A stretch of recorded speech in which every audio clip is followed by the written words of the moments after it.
অনেকদিন আগের কথা। এশিয়ার পশ্চিম অঞ্চলে প্যালেস্টাইন বলে একটি দেশ তখন ছিল রোম সাম্রাজ্যের অধীন। গ্যালিলি প্যালেস্টাইনেরই একটি অংশবিশেষ। সেই গ্যালিলি অঞ্চলে নাজারেথ নামে একটি ছোট শহরে জোসেফ নামে এক অতি গরিব ছুতোর বাস করতেন। অতি কষ্টেই জোসেফকে সংসার চালাতে হতো।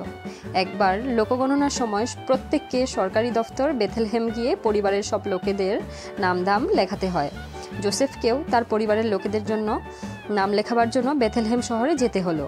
শহরে লোকের প্রচণ্ড ভিড়, কারণ নানা জায়গা থেকে অনেকেই নাম লেখাতে এসেছেন। শহরে জোসেফ ও মেরির পক্ষে মাথা গোঁজার ঠাঁই পাওয়াই কঠিন হয়ে গেল। জোসেফ ও মেরি তখন অতি কষ্টে একটি আস্তাবলের ঠাঁই পেলেন। সেই আস্তাবলে জোসেফের পত্নী মেরির একটি পুত্র ভূমিষ্ঠ হলো। মেরি ও পুত্রকে নিয়ে জোসেফ খুব বিচলিত বোধ করলেন। নবজাত শিশুর জন্য যে বিছানা চাই, আস্তাবলের কোণে কিছু ছিল ঘাস। অগত্যা সেই ঘাস দিয়েই নবজাত শিশুর জন্য বিছানা তৈরি করা হলো। ঘাসের বিছানায় শুইয়ে দেওয়া হলো নবজাত শিশুটিকে। এই নবজাত শিশুটির জন্ম হয়েছিল 25শে ডিসেম্বর তারিখে। 25শে ডিসেম্বর তারিখটি সারা পৃথিবীতে পুণ্যদিন হিসেবে গণ্য হয়ে আসছে। এই দিনটিকে বাংলাতে বড়দিন বলা হয়। শিশুটির জন্মের বছর থেকেই ইংরেজি বছর গণনার পদ্ধতি প্রচলিত। খ্রিস্টাব্দের শুরু সেই থেকেই। এই শিশুটির জন্মের কয়েকদিন পরে পূর্বদেশ থেকে কয়েকজন পণ্ডিত বেথলেহেম শহরে এসে উপস্থিত হলেন। পূর্বদেশের পণ্ডিতগণ বললেন, আকাশের একটি উজ্জ্বল তারাই আমাদের পথ দেখিয়ে নিয়ে এসেছে, এবং সেই তারাটি জোসেফ ও মেরি যে আস্তাবলে আশ্রয় নিয়েছেন সেই আস্তাবলের উপর স্থির হয়ে রয়েছে। জোসেফ ও মেরি সে কথা শুনে খুবই অবাক হলেন।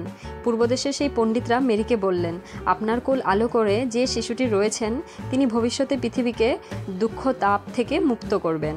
এই কারণেই শিশুটির নাম রাখা হলো যিশু। যিশু শব্দের অর্থ হলো পরিত্রাতা, অর্থাৎ মুক্তিদাতা। পূর্বদেশে সেই পণ্ডিতরা ওই নবজাত শিশুটিকে পুজো করে নানা রত্নমাণিক্য উপহার দিয়ে বিদায় নিলেন।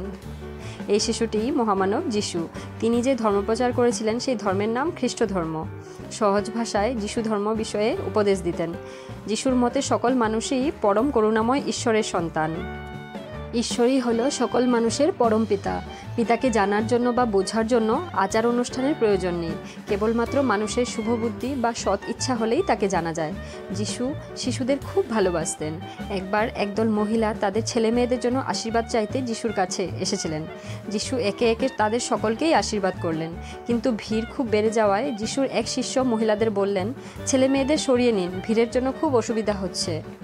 শিষ্যের ওই কথা শুনে যিশু খুব দুঃখ বোধ করলেন। তিনি ওই শিষ্যটিকে বললেন, না, শিশুদের আমার কাছ থেকে দূরে সরিয়ে দিও না। মনে রেখো, শিশুরাই পৃথিবীকে স্বর্গরাজ্যে পরিণত করেছে। তোমরা যদি শিশুর মতো সরল ও বিনীত না হও তবে ঈশ্বরের অনুগ্রহ পাবে না। আর শিশুদের যারা ভালোবাসে তারা ঈশ্বরকেই ভালোবাসে। তাছাড়া যিশু মানুষের সেবা পরম ধর্ম মনে করতেন। তিনি বলেন, মানুষের সেবার মধ্যে দিয়ে ঈশ্বরকে লাভ করতে পারা যায়। তিনি শুধু মুখেই একথা বলেননি, তিনি নিজেও মানুষের প্রভূত সেবা করে গেছেন।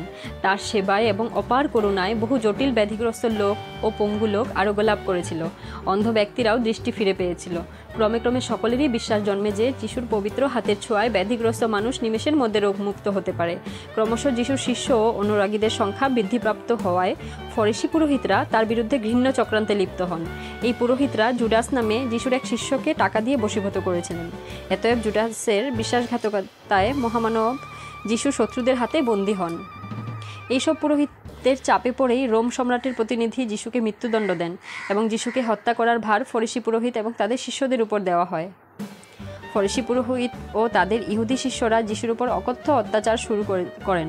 তার মাথায় কাঁটার মুকুট পরিয়ে দেওয়া হয় এবং তার কাঁধে একটি ক্রুশ চাপিয়ে বধ্যভূমিতে নিয়ে যাওয়া হয়। তারপর ক্রুশের সঙ্গে যিশুর হাত ও পা পেরেক দিয়ে গেঁথে দেওয়া হয়। শেষ নিঃশ্বাস ত্যাগ করার পূর্ব মুহূর্তেও যিশু অসহ্য যন্ত্রণা সহ্য করেও ঈশ্বরের কাছে প্রার্থনা জানান, হে ঈশ্বর, ওদের ক্ষমা করো, ওরা যে কী অপরাধ করলো ওরা নিজেরাই জানে না। তো বন্ধুরা, আমাদের এই ভিডিওটি যদি আপনাদের ভালো লেগে থাকে একটা লাইক করবেন, এবং আপনারা যদি আমাদের এই চ্যানেলে নতুন হয়ে থাকেন চ্যানেলটি সাবস্ক্রাইব করে পাশে থাকার অনুরোধ রইল আপনাদের সকলকেই। নমস্কার আপনাদের সকলকে।